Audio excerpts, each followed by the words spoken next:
Aslam friends, welcome back to my YouTube channel. चलिए आइए अब हम नावल का पार्ट नंबर 18 स्टार्ट करते हैं। जब उसने बेजाद शाह की निकाह की खबर सुनी थी, साइमा बेगम ने खूब बलबला किया था, लेकिन सिकंदर साहब खामोश थे। उन्होंने कहा था कि हाइफा उनकी जान है, वो सबसे बेहतर जानते हैं उसके बारे में, और यही साइमा बेगम खामोश हो जाती थी। हसन बेजाद शाह को नापसंद करने लगा था, जिसकी वजह से उसकी बहन की आंखें नम रहती थी। बरहुदार, कैसी हो? मैं ठीक हूँ अंकल। हाइफा कैसी है? मैं संभाल लूँगा, वो थके लहजे में बोले। वो बाहर नहीं जाएंगी कहीं भी अंकल। इन दोनों भाई की कमजोरियां उनकी बीवियां थी, जिसे वो किसी सूरत पर मंजर पर नहीं लाना चाहते थे कि मालिक सबसे पहले कमजोरी को टारगेट करता है। अपनी बीवियों पर वो एक आंख भी बर्दाश्त करने की सख्त खुद में नहीं पाते थे। ठीक है, हम ध्यान रखेंगे। खामोशी का दुरानिया पड़ा। वो मुझे माफ़ कर देगी ना अंकल? वो बारिक लहजे में बोला तो सिकंदर साहब खामोश हो गए। मेरी बेटी है वो, मेरी गुड़िया, सब ठीक होगा। मैं फ़र्ज निभा लूँ अंकल। मुझ पर मेरे मुल्क का कर्ज है, उसके बाद मैं उसे संभाल लूँगा। उससे ज़्यादा खुद जो को यकीन दिला रहा था कि वो उसे मना लेगा, रब की अमान में। भाई, क्या ये आपका आखिरी फैसला है? बिल्कुल, मैं पीछे नहीं हटूंगा। मौलवी साहब को समझा दिया है ना? जी भाई। ठीक है, माँ को तुम संभालोगे, वो यहाँ बिल्कुल नहीं आएगी। जी भाई। लेकिन हाइफा शाह इस वक्त अपने काम पर फोकस करते हैं। निकाह के बाद जाफरी को कैसे गायब करना है तुम जानते हो। हाजब भी साथ होगा। हम ये काम निकाह किए बगैर, उस शख्स की बेटी पागल है बेजाज हाथ के लिए, तो ये सौदा सस्ता तो नहीं है ना सफीशा। निकाह के बदले पाशा के खिलाफ सबूत, उसके लिए मुझे कुछ भी करना पड़ा तो मैं कर गुजरूंगा। हमने सालों लगाए हैं शाह। अमान पाशा के जाफरी से ज़्यादा करीब कोई नहीं है। तैयारियां मुकम्मल है। माह को निकालो यहाँ से। उसकी हिफाजत की जिम्मेदारी तुम पर है। ठीक है। सभी निकल गया है, जबकि बेताशा ने कदम मजबूती से फर्श पर जमाए और फिर पुर इसरार मुस्कुराहट लिए हुए बाहर निकल गया। तो चलें, जाफरी साहब आपको आपकी गेम में फंसाते हैं। सब सो गए थे और हाइफा ने तैयार होते हुए आंखों को रगड़ डाला। मुस्कुराओ हाइफा। बेजाशा कि अपने शोहर के निकाह की तकरीब में जा रही हो। उसे सुर्ख रंग की लिपस्टिक थामी, लेकिन हाथ कपाए तो जरूर फेंक दे। रात के 10 बज रहे थे, सब सो गए थे। उसे चचा को बुलाया था, जिन्होंने बारहा मना किया था, लेकिन उसके आंसू पर वो मान गए थे। कबूल है, कबूल है, कबूल है। बर्बादी मुबारक हाइफा सिकंदर, बर्बादी मुबारक ए दिल। वो किसी और का हुआ। वो धोखेबाज निकला। वो दूसरा ग्लास भी पी गई। उसने मुस्कुराते हुए खुद से कहते हुए निगाहें सामने के मंजर पर टिका दी थी। वो वहां पर खड़ी थी जहां अभी किसी की निगाह नहीं पड़ी थी। दिल ने कहा, देखो ये है वो शख्स जो तुमसे मोहब्बत का दावेदार है। देखो वो कैसे आगे बढ़ गया है। जहाँ पर बैठने के ख्वाब तुम्हारे थे, वहाँ वो आम सी लड़की बैठी थी, लेकिन वो अब आम कहाँ रहे थे। हाइफा सिकंदर तो अपनी निगाहें सामने मौजूद उस शख्स से ना हटा पाई। उसे उस पल उससे ज्यादा खुद से नफरत हुई थी। क्यों? क्यों किया तुमने ऐसा? हाइफा सिकंदर तुम्हें माफ़ नहीं करेगी। फिर वो मुस्कुराती कड़े जब्त के साथ और साथ मौजूद ट्रे से तीसरा गिलास उठाकर पी लिया। वेटर से बताना चाहता था कि ये उसके लिए नहीं है, ये तो वहाँ की बिखरी अवाम के लिए था, उनके लिए जिनके लिए वज़ार शाह ने जाल बिछाया था। लेकिन वो कहाँ अपने होशो हवास में थी। उसने फूलों का गुलदस्ता उठाया और कदम कदम चलती उस शख्स के करीब जाने लगी। एक आखिरी बार। बेजाद शाह ने मुठियां बीचते हुए सामने देख रहे। वहां पर कैसी आई थी वो नहीं जानता था, लेकिन उसके दिमाग की शरियानी खतरनाक हद तक फूल गई थी। वो इस वक्त गुलाबी लहंगे में मौजूद, बालों को कर्ल किए, हल्के मेकअप किए हुए, सहज सहज के मुस्कुराती हुई उसकी तरफ चलती आ रही थी, बिना हिजाब के। हाँ, हिजाब नहीं था आज पहली बार हाइफा सिकंदर के सर पर। यही देते हुए उसके दिमाग की रगे सरने। बेजाद शाह के साथ इस वक्त जो लड़की मौजूद थी वो उस वक्त के मशहूर सियासतदान की इकलौती बेटी थी। तो उसने अपनी बराबर की लड़की ढूंढ ली खुद के लिए। हाइफा सिकंदर तो आम थी, बेहद आम, एक आम स्कूल की उस्ताद की बेटी। हाफी को गाड़ी में पहुंचाओ। बिताते सफीशा को मैसेज किया फौरन, लेकिन वो उसके करीब आ गए थे। उसके पास आई, आंखों में सूरज डोरे थे। अगर इस वक्त कोई हाइफा सिकंदर को मौका देता तो वो इतना चीखी और इतने आंसू बहा देती कि दुनिया तरस खाती उस पर, लेकिन वो बहादुर बनी रही। मोहब्बत के दावे करने वाला वो शख्स नकाम में किसी और को ले चुका था। मुस्तकबिल में शायद सब ठीक हो जाता, लेकिन हाइफा सिकंदर के दिल में हमेशा कसक रह जाती कि बेजा चांद ने उससे पहले किसी और को वो दर्जा दे दिया था जिसका अहद उसने उसके साथ किया था। जब मसीहिया धोखा देते हैं ना, तो गाँव दिल पर लगते हैं। ऐसा जाम जो सिर्फ उस शख्स की मसाही मिटा सकती है। उस शख्स ने जैसे तोड़ा था उसे, उसका जवाब उसे वैसे ही तोड़कर देना चाहती थी। नकाम मुबारक। उसे फूल आगे किए निगाहें इस आम लड़की पर थी, जिसकी मुस्कुराहट कम होने का नाम नहीं ले रही थी, जिसकी आंखों की चमक चीख चीख कर बता रही थी कि उसने इस सल्तनत के बादशाह को तहसीर कर लिया है। ये तुम्हारी दोस्त है बेजाद? उस लड़की ने अदा से पूछा, जिसे सुर्ख लहंगा पहना हुआ था, जबकि पेड़ की जगह से ब्लाउज काफी ऊंचा था। शायद अमीरों के यहाँ ऐसा करने आम की इज्जत की बात समझा जाता है। साथ खड़े शख्स को देखकर उसे यह हजम करना मुश्किल लगा, लेकिन उसने नकाह करके इस दुनिया की हर मुमकिनात को मुमकिन बना दिया था। हाइफा की निगाहें उस शख्स की तरफ उठी जो बीचे में होठों के साथ ही उसे देख रहा था। जैसे अभी तन्हाई मैसर आए तो उसे सजा दे इसके यहाँ आने की। सफेद शाह दूर खड़ा अपने बाइक के बाद मुठ्ठियों اور ماتھے پر انگنت بلوں کو دیتا ہوا اس لڑکی پر ترس کھا گیا تھا۔ دوست نہیں ہوں میں ان کے، بلکہ میں ان کی کچھ نہیں لگتی، ایک عام جرنلسٹ ہوں، بس انہوں نے بلایا تو میں خود کو روک نہیں پائی۔ ہر چینل پتاچا کی شادی کی خبر کو سب سے پہلے لائیو اور چھاپنا چاہتا ہے۔ وہ ٹھنڈے لہجے میں مصنوعی چمک لیے بولے، ویسے کافی اچھی لگ رہی ہو، بتاچا کی چوائس کو ماننا پڑے گا، اپنی ٹکر کے لوگ ڈھونڈتے ہیں یہ۔ وہ ایک اور وار کر گئے تھے، بتاچا کو خود سے زیادہ جانتی تھی کہ وہ اس وقت اسے ناکو سے اس مرض سے ہٹنے کا کہہ رہا ہے، اسے ڈرا رہا ہے، فوراً کر رہا ہے کہ ہائے پاس بتاچا جاؤ، لیکن اب اسے کہاں فرق پڑتا تھا کہ بتاچا کیا چاہتا ہے اور کیا کہتا ہے۔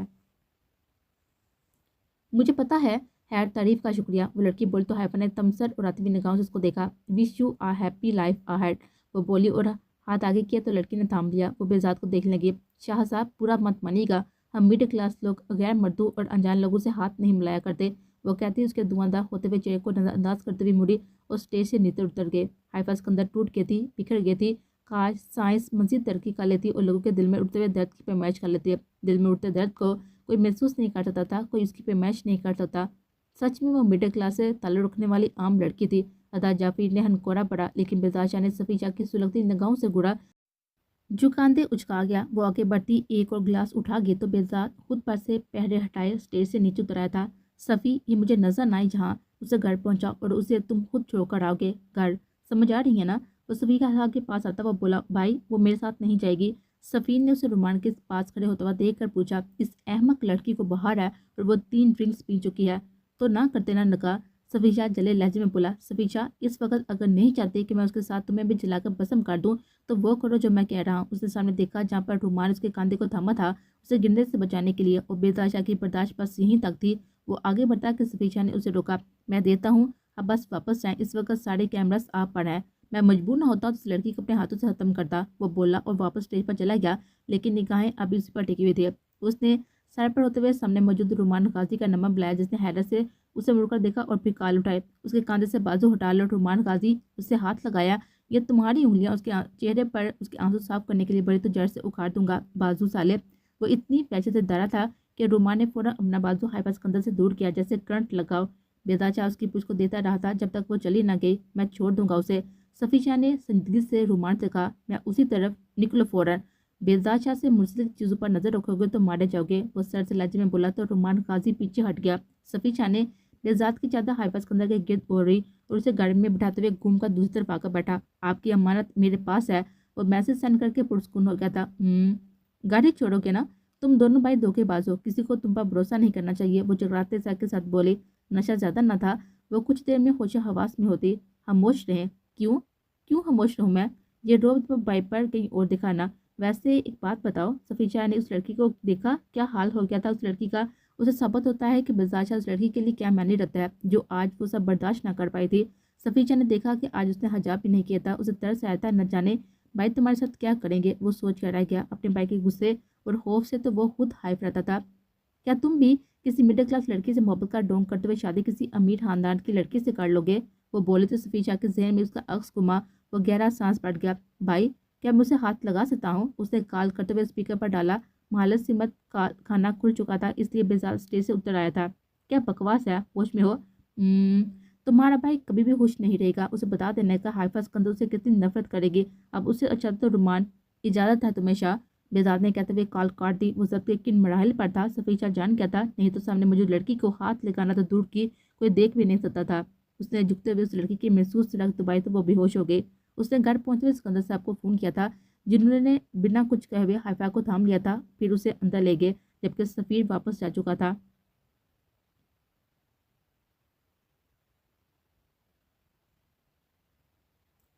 سفیر واپس آ گیا تھا، اب اسے ماہا کو یہاں سے لے کر جانا تھا۔ میرے گھر سے زیادہ کوئی سیف جگہ نہیں ہے سفیر، حاجب نے اس کے کاندھے پر ہاتھ رکھا جو پریشانی سے جان سے وہاں چکر کاٹ رہا تھا۔ حاجب نے سنا تھا کہ بہزاد نے صفیچہ کو اس کی بیوی کو یہاں سے لے جانے کے لیے کہا ہے۔ تمہارے گھر کیسے؟ کیوں نہیں، امی ہے نا، اور میرے گھر کا پتہ کہیں بھی نہیں دیا گیا، ہر طرف کیمراز ہیں اور وہ سوسائٹی محفوظ ہے۔ ٹھیک ہے، صفیچہ مان گیا، کیونکہ اسے نہ صرف ماہا کو یہاں سے نکالنا تھا بلکہ اشرف سے دور رکھنا تھا، جو پاگلوں کی طرح اس فون کال کے بعد اس کی لوکیشن ٹریس کرتا اس کے باہر نکلنے کے انتظار میں تھا۔ میں ایڈریس بھیجتا ہوں، امی کو بھی بتا دیتا ہوں۔ ٹھیک ہے، لیکن میرے گارڈز وہاں پر موجود رہیں گے۔ سفیر، حاضر مرزا نے کچھ کہنا چاہا، اپنی بیوی کے ساتھ میں تمہاری امی کی بھی حفاظت، وہ سیف ہے، یقین کرو۔ نو مور آرگومنٹس حاضر، ڈریس भेज दो। सफ़ी कह कर जा चुका था और हाजिम ने साहब सकीना बेगम को बता दिया था। अपना सामान समेटो महा, वो तेज़ी से कमरे में आता हुआ बोला, जो पहले ही बेहद परेशान थी बेजात के निकाह का सुनकर। हाइफा भी फ़ोन नहीं उठा रहे थे और सफ़ी शाह ने उसे बाहर नहीं निकलने दिया था। और अब अचानक, क्यों? जल्दी करो, मेहमान आने से पहले तुम्हें निकलना है यहाँ से। लेकिन क्यों? मैं नहीं जाऊँगी। महा रोते हुए बोली तो उसका दिल तेज़ी से धड़क रहा था। सफ़ी शाह ने उसे रोते देखकर खुद बैग तैयार किया था उसका। खाना खाया था? मुझे नहीं जाना शाह, प्लीज़। महा बहस नहीं करो, मुझे बताओ खाना खाया था? भूख लगी है? उसके पास आता हुआ बोला। माँ ने उसके सीने पर सर रखते हुए हिचकियों से रोना शुरू कर दिया। शाह, आप मुझे छोड़ रहे हैं ना? पागल हो गई हो? सफ़ी शाह समझ तो होता था उसे इसलिए नरमी से उसके बालों पर लब रखा है।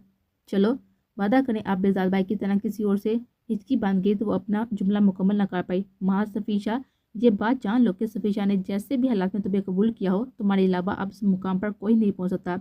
सफ़ीशा ने कहते हुए उसका हाथ अपने दिल के मुकाम पर रखा तो वो रोते हुए मुस्कुरा दी और सफ़ीशा ने उसका चेहरा हाथों में थामते हुए उसके गल्लू पर से बुस्से दिए। बेजाद भाई, हाइफा भाई संभाल लेंगे ना? हम कहाँ जा रहे हैं? हम नहीं, बस तुम। चलो। सफ़ी शाह ने उसे लेता हुआ निकल गया था और हाजी मिर्जा के बताए हुए ड्रेस पर इस ड्रेस के सामने गाड़ी रोते उसने माँ को देखा जो अब भी रो रही थी। क्या मेरी जान को खतरा है? वो खौफजदा थी। मेरे होते हुए ऐसा हो सकता है? सफ़ी शाह ने उसे खींचते हुए अपनी तरफ झुकाते हुए इस्तफसार किया। उससे यूँ खौफजदा नहीं छोड़ सकता था वो। पहले ही 4 महीने उससे दूर उसने बेचैनी में गुजारे थे कि दिल इस लड़की की मोहब्बत पर ईमान लिया था और जो सुकून हुआ करते ना उसके बगैर तो दिल कार आमद नहीं रहता। सफ़ीजा ने उसके बाल कान के पीछे रास्ते, यहाँ से बाहर नहीं निकलना, किसी सूरत नहीं। यहाँ मेरे साथ आई हो ना और मेरे साथ ही वापस जाओगी, समझ रही हो ना? माँ ने तेज़ी से साड़ी लाया। आप जल्दी आ जाइएगा सफ़ीर, आपके बगैर मैंने 4 महीने बेहद मुश्किल से गुजारे हैं। आपने कहा था ना कि मुझे आपसे मोहब्बत है और मैंने आपकी बात की नफ़ी की थी। उसे देखते हुए बोल रही थी। मैंने आपसे मोहब्बत की है सफ़ीर, मैंने अपनी ज़िंदगी में वाहिद मर्द से मोहब्बत की है, उससे ज़्यादा की है। ये सब मेरे इख्तियार में नहीं रहा आपके कि एहसासात अब बढ़ते जा रहे हैं। वो बोलती जा रही थी और सफ़ीशा दम साधे उसे सुन रहा था। वो मुस्कुरा दिया। वो लड़की वाकई लफ्ज़ सुकून पर पूरा उतरते थे। तुम्हारा नाम बदल कर सुकून रख दूँ? सफ़ी ने प्यासे के चेहरे को देखते हुए कहा तो वो सुरख पड़े। कब आएंगे? जल्दी। सफ़ी ने उसके माथे पर बोसा दिया तो माँ ने आंखें बंद करते इस बोसे की ठंडक को दिल में उतरता हुआ महसूस किया और फिर सफ़ीशा उसे सकीना बेगम के हवाले कर चुका था। गार्ड्स मौजूद हैं बाहर आंटी, ये कहीं बाहर नहीं जाएगी, किसी भी सूरत नहीं, किसी भी। अपनी बात पर जोर देता हुआ बोला तो सारी लागी। फिर वो जा चुका था और सकीना बेगम उसे अंदर ले गई। सफ़ी वापस आ गया और बाकी के मामला संभाले। बेजाद ने सब वक्त से पहले ही बंद करवाया था। बेजाद, काश तुम रुख्सती भी साथ ही करवा लेते। वो फेरोज जाफरी उसकी मेहमानों को अलविदा करने आया था जब अदा जाफरी उसके साथ चिपकती हुई बेशर्मी से बोली तो सब हंसती है। जल्द इसका भी इंतजाम करूँगा, वो संजीदगी से बोला और सबका रवाना करता हुआ सब समेटता हुआ घर के लिए निकला था। रात के 3 बज गए थे। भाई, क्या आपको यकीन है कि ये काम करेगा? बिल्कुल। ठीक है, आगे क्या करना है? अब बताऊंगा, अभी सो जाओ, जाकर थक गए हो। वो तेजी से लैपटॉप पर उंगली चलाता हुआ बोला। हाफी बहुत गुस्सा थी। हाइफा, हाइफा बेजाद नाम है उसका सफ़ीशा, और ये मैं आखिरी बार बता रहा हूँ तुम्हें। Okay okay cool. सफ़ीशा ने हाथ हवा में उठाए और तेजी से उसके बेड से उतरा। वो 2 भाई थे, उनका पेशा क्या था लोग नहीं जानते थे। लोगों के सामने वो मशहूर डिज़ाइनर्स थे जो इस वक्त सबसे ज़्यादा डिमांड में थे, जिनकी मख्फी कहानी क्या थी कोई नहीं जानता था। उसके बाद बेजाद शाह ने अपने आप को सियासत में मुतारिफ करवा दिया था और फिर उस वो दिन रात तरक्की करता चला गया था। किस मकसद से आया था, क्या चाहता था, कोई कुछ नहीं जानता था। वो किस ओहदे पर फायज नहीं था, लेकिन फिर भी काफ़ी शोहरत रही थी उसकी। उसके इतने असर रसूख थे कि सियासत के हर ओहदे के लोगों को जानता था वो, और वो सबसे मिलता था, लेकिन वो खुद किस ओहदे पर नहीं था। अशरफ फैज़ की कोई खबर? बेजाद ने सर उठाए बगैर पूछा। नहीं, उसका अभी मालूम नहीं है, लेकिन जल्द हो जाएगा। ठीक है, सो जाओ। भाई, बोलो शाह। बेजाद ने सर उठाते मोहब्बत से पूछा। हाफी आपसे मोहब्बत? वो शरारा से बोली। सफ़ी। बेजाद शाह डरा तो सफ़ीर शाह फ़ौरन उसका कमरा छोड़ता हुआ दरवाज़ा बंद करता तेज से अपने कमरे में चला गया। क्योंकि बेजाद शाह इस वक्त कितना परेशान था उसे बेहतर कोई नहीं जानता था। जबकि बेजाद शाह फिर से अपने काम में मसरूफ़ हो गया। क्या खबर है? सर, आपके निकाह की तस्वीरें वायरल हो गई हैं। सुबह आपके इंटरव्यू के लिए जर्नलिस्ट आना चाहते हैं। ठीक है, कल 10 बजे। वो कहता हुआ कॉल काट गया और उठकर बाहर निकल गया। हाइफा ने होश में आते हुए सामने सिकंदर साहब को देखा तो हिचकियों से रो दी। उसे साथ लगाते उसके कमरे में ले गए। क्यों गई थी आप वहाँ हाइफा? मुझसे पूछे बगैर, बताए बगैर। वो सब नाराज़ थे उसे। बेजाद उसे बता चुका था सब। मुझे नहीं जानना चाहिए था ना? वो हिचकियों के दरमियान बोले। बिल्कुल नहीं, सही कह रहे हैं आप बाबा, मुझे नहीं जानना चाहिए था। मेरे दिल में उससे ज़्यादा दर्द कभी नहीं जागा। وہ بولے تو اسکندر صاحب کا دل چیٹ گئے کہ انہوں نے حائفہ اسکندر کو کبھی سرد گرم ہوا تک نہ لگنے دیا تھا اور آج وہ سسکن سے رو رہی تھی۔ مجھے بہت درد ہے پاپا جان۔ کہاں؟ میں نہیں جانتی، کیا کسی کے پیچھے کوئی مر سکتا ہے پاپا جان؟ مجھے لگتا ہے کہ میرا دل درد سے پھٹ جائے گا اور میں مر جاؤں گی۔ اسکندر صاحب کے دل کے دھڑکنیں تھم گئی تھی۔ میری جان، میری گڑیا، یہاں دیکھو۔ وہ پل میں فیصلہ کر گئے، کسی بھی چیز سے بڑھ کر ان اپنی بیٹی کی جان عزیز تھے۔ میں بیزار سے بات اب کوئی بھی نہیں ہوگی بابا جان، وہ نکاح کر چکی ہیں، انہوں نے میرا مقام کسی اور سے بانٹ دیا ہے۔ نہیں، وہ آپ سے محبت کرتا ہے، یہ جھوٹ ہے، سب سچ ہے۔ حالات ایسے ہیں کہ اسے یہ قدم اٹھانا پڑا اور یہ بات جان لیں کہ بیزاد کی اکلوتی بیوی آپ ہیں اور رہیں گی۔ اسے آگے میں مزید کچھ نہیں سنوں گا۔ وہ آغاز میں نرمی سے اور پھر سہتے سے بولے۔ حائبہ سمجھ نہ پائی تھی ان کی بات کا مفہوم، لیکن اس کے دماغ پر یہ بات چپک گئی تھی کہ بیزاد شاہ کی اکلوتی بیوی تھی وہ، اور ایسا اسے اس کے باپ نے کہا تھا جو جھوٹ نہیں بولتے تھے، لیکن دل نے خاموشی ساتھ دی تھی۔ وہ اپنا معاملہ رب کے سپرد کر چکے تھے۔ چلے سو جائیں۔ اسکندر صاحب کے ماتھے پر بوسہ دیتے ہوئے اس کی جگہ پر لٹایا۔ آپ چاہتی ہیں کہ میں بھی رو دوں؟ وہ بولے تو وہ تڑپ گئی۔ نہیں بابا جان، بس پھر میں اب آپ کو روتے ہوئے نہ دیکھوں۔ بیزاد شاہ سب ٹھیک کر دے گا، اور یہ آپ کے بابا کہہ رہے ہیں، کسی اور پر نہیں، اپنے بابا پر یقین رکھے۔ وہ مضبوط لہجے میں بولے تو حائفہ نے گہرا سانس پڑا۔ Good night. وہ اس پر آیات پڑھ کر پونگتے ہوئے چلے گیا۔ وہ اندردل ہوا تو کمرے میں اندھیرا تھا، لیکن کھڑکی سے آتی ہوئی روشنی سے مخالف کا وجود بستر پر پڑا ہوا معلوم ہوا۔ وہ قریب آیا تو جسم ساکت ہوا۔ دل کی دنیا جیسے پل میں ویران ہوئی تھی۔ حائفہ اسکندر کا وجود سیکھنے سے کانپ رہا تھا۔ وہ تکیے میں منہ دبائے ہوئے بے بسی کی آخری حد پر تھے۔ بیدشاہ صاحب کو لگا کہ کسی نے اس کے دل کے بے شمار ٹکڑے کیے ہوں۔ وہ فوراً آگے بڑھا۔ وہ بیوی تھی اس کا سب کچھ، اور سب کچھ کا مطلب کہاں عام ہوتا ہے۔ اسے ہاتھ لگا کر روح سیدھا کیا تو ہونٹ پیچھ لیے۔ اس کا چہرہ آنسو سے تر تھا، آنکھیں خطرناک حد تک سوجی ہوئی تھی اور سرخ تھی۔ بیتا چاہ نے آنکھیں بند کر کے کھولی اور جھٹکے سے اسے اٹھا کر بٹھایا۔ حائفہ نے نگاہیں اٹھا کر اس شخص کو دیکھا جسے کم سے کم وہ اس وقت اپنے سامنے نہیں دکھنا چاہتی تھی۔ ہاتھ چھوڑو۔ حائفہ نے اپنا ہاتھ چھوڑنے کی ناکام کوشش کی تھی۔ اور اٹھو، نکلو یہاں سے۔ وہ ظاہر تھی تمیز بھول گئی ہو حائفہ بیزاد شاہ، یا میں یہ یاد دلاؤں کہ میں کون ہوں؟ میرے نام کے آگے اپنا نام آج لگایا ہے نا، دوبارہ مت لگائے گا۔ وہ انگلی اٹھاتی اسے تنبیہ کرتے ہوئے بولے۔ اپنی منقوہ کو اپنے نام سے ہی بلاؤں گا نا، اور یہ کیا حالت بنائی ہوئی ہے؟ مر گیا ہوں میں؟ نہیں، آپ کے مرنے پر شاید صبر آ جاتا، لیکن مجھے جو آج آپ نے کیا ہے نا، اس پر کبھی صبر نہیں آئے گا مجھے، اور یہ جس حق سے آپ اس وقت میرے سامنے موجود ہے نا، وہ حق میں بہت جلد۔ بیزاد شاہ نے جھکتے ہوئے اس کے الفاظ چن لیے تھے۔ ڈونٹ یو ڈیئر حائفہ بیزاد شاہ، ڈونٹ۔ پیچھے ہٹتے ہوئے وہ سرد انداز میں بولا۔ حائفہ اپنی بے بسی پر اونچی آواز میں رونے لگی تو بیزاد شاہ نے اسے سینے سے لگانا چاہا، جو کہ فوراً دور ہوئی تھی جیسے کرنٹ لگا۔ مجھے شادی پر مجبور نہیں کریں حافی، جائیں یہاں سے۔ وہ اپنے گال پر بے دردی سے رگڑتے ہوئے بولی تھی۔ سو جائیں، اور اب جاننے کا مت کہیے گا، یہ آپ بھی جانتی ہے کہ مجھے جان سے بیچ نہیں پائیں گی میری مرضی کے بغیر۔ وہ ایک دم اس کا بیزاد شاہ بن گیا تھا۔ تو نے مجھے دھوکہ دیا ہے نا؟ وہ اپنا سر تکیے پر رکھتے ہوئے اذیت کی آخری حد پر تھی، جبکہ وہ اپنے لیے اس کا لب و لہجہ سنتا ہی انگاروں پر لوٹ رہا تھا۔ ایک آنسو بھی نہ نکلے اب۔ اور یہ جو آپ نے اپنا حال کیا ہے نا، اس کا بدلہ تو سود سمیت لوں گا میں۔ اس کے بالوں میں ہاتھ چلاتا ہوا اس کے ساتھ نیم دراز ہو گیا تھا۔ آپ پلیز جائیں، اس دنیا میں اس وقت آپ وہ واحد شخص ہیں جو مجھے اپنے سامنے نہیں چاہیے۔ وہ بیزاد شاہ اپنا ضبط آزما رہا تھا، نہیں تو دماغ کی پھولتی ہوئی رگیں اس بات کا واضح ثبوت تھی کہ اس کی صبر کی حدود ٹوٹ گئی ہیں۔ حجاب کیوں اترا تھا آج؟ وہ جتنے سرد سے لہجے میں بولا تھا، حائفہ صاحب بولتے ہوئے اس کی ویسے سے کام کی۔ میں جو پوچھا ہے وہ بتائیں۔ اتنی خوشی تھی میری دوسری شادی کی کہ سر سے حجاب تک اتر گیا۔ وہاں کتنے مردوں نے آپ کے بال دیکھے ہیں، آپ کو اندازہ ہے حافی؟ میں نے جو کیا ہے نا، اس کا بھی جواب دہ ہوں، وقت آنے پر سب بتا دوں گا اور سب ٹھیک کر دوں گا، لیکن جو آپ نے آج کیا نا، وہ آپ زندگی بھر ٹھیک نہیں کر پائیں گے۔ وہ اٹھ کھڑا ہوا۔ حائفہ نے سجی ہوئی آنکھوں سے اس کو دیکھا۔